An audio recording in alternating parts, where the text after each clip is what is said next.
सुप्रभात. जय जय रामकृष्ण हरी. 365 दिवसांच्या प्रवचन मालिकेतील आजचा दिवस 90. स्वतःला सुधारा, त्यामागे जग सुधारेलच. आपण काय ते सर्व करणारे अशी भावना आपण ठेवतो आणि पुढे दुःख वाटायला आले म्हणजे वाईट वाटून घेतो. त्याचे फळ आपल्या हाती नसते. ते कर्म मी केले असे म्हणण्यात काय पुरुषार्थ आहे. मी भगवंताचे कृत्य भगवंताला अर्पण करतो असे म्हणतो. याचा सुद्धा अभिमान आपल्याला होतोच की. जगात सात्विक वृत्तीने वागणारे पुष्कळ असतात, पण मी करतो हा अभिमान त्यांचाही सुटत नाही. खरोखर नुसत्या कर्माने परमार्थ साधत नाही. करता मी नाही हे समजले म्हणजे सर्व साधते. नसलेले करते पण आपल्याकडे ओढून घेऊन माणूस सुखी किंवा दुःखी होतो.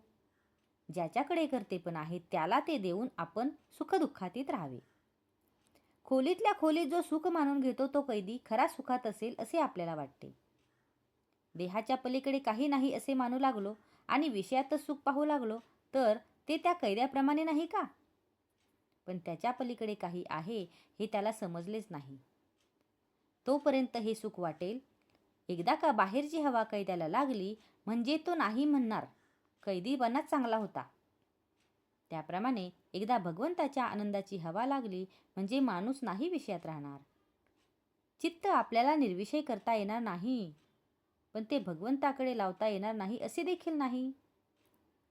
बुजार घोड्याला जसे चुचकारून घेतात तसे मनाला करावे.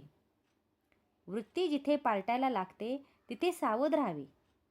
भगवंताचे स्मरण चुकले की काहीतरी अवघड वाटायला हवे. आज नको वाटणारे नामस्मरण बळजबरीनं करावे म्हणजे हवे हवेसे वाटणारे विषय जातात. प्रापंचिक अडचणीतून जर आपण मार्ग काढतो तर परमार्थातल्या अडचणींना का भ्यावे? जर आज आपल्याला विवेकाने सुखी राहता आले नाही तर आपल्याला सुख कधीच मिळणार नाही. नुसते गिरीकंदरात जाऊन कुठे परमार्थ साधता येतो का? तसे असते तर माकडांनीही साधला असता की. खालच्या प्राण्यांना आपले विकार आवरण्याचा विचार नसतो, पण मनुष्याला चांगले वाईट कळते. त्याला सारासार विचार करण्याची शक्ती आहे. ही त्याच्यावर भगवंताचीच कृपा आहे. जग सुधारण्याच्या नादी आपण लागू नये. त्या कामासाठी लोक जन्माला यावे लागतात.